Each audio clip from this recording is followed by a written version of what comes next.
क्या पुतिन अब यूक्रेन के राष्ट्रपति के खून के प्यासे हो गए हैं?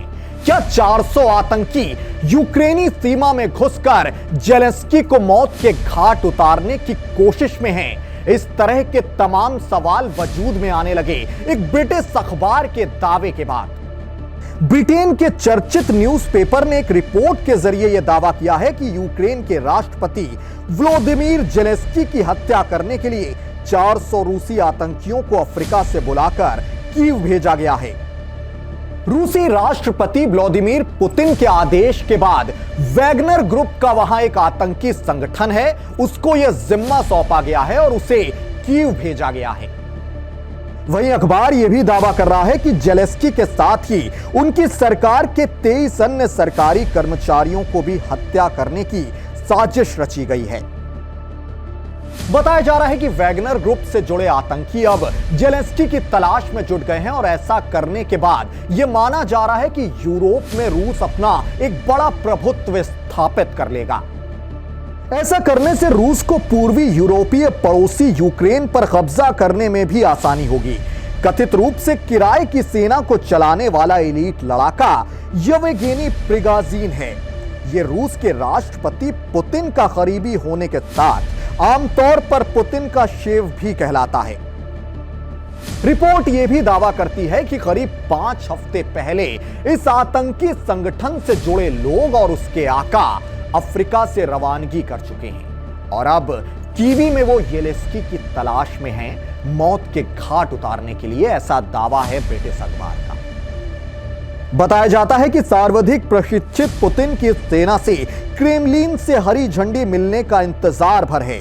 उनके पास इस लिस्ट में मौजूद यूक्रेनी राष्ट्रपति व्लादिमीर जेलेंस्की का नाम सबसे ऊपर है। उनके अलावा मारे जाने वालों की सूची में उनकी पूरी कैबिनेट के साथ ही कीव के मेयर मिताली क्लितोचको और उनके भाई व्लादिमीर का नाम भी शामिल है। ये दोनों ही बॉक्सिंग चैंपियन रह चुके हैं। हालांकि साजिश को अंजाम देने की कई बार कोशिश की गई, लेकिन अंजाम नहीं दिया जा सका क्योंकि इसकी भनक पहले ही यूक्रेन के अधिकारियों को लग गई थी और उन्होंने उनकी सुरक्षा व्यवस्था बढ़ा दी। तुरंत राजधानी कीव में 36 घंटे का कर्फ्यू लगाया गया। साथ ही सभी नागरिकों को घरों के अंदर ही रहने की सख्त हिदायत दी गई ताकि यूक्रेन के सैनिक रूसी आतंकियों को तलाश कर सकें। कर्फ्यू के ऐलान के साथ ही वहां के नागरिकों को सख्त हिदायत दी गई कि अगर वो कर्फ्यू का नियम तोड़ते हैं या घर से बाहर निकलने की कोशिश करते हैं तो उनकी जान को भी खतरा हो सकता है।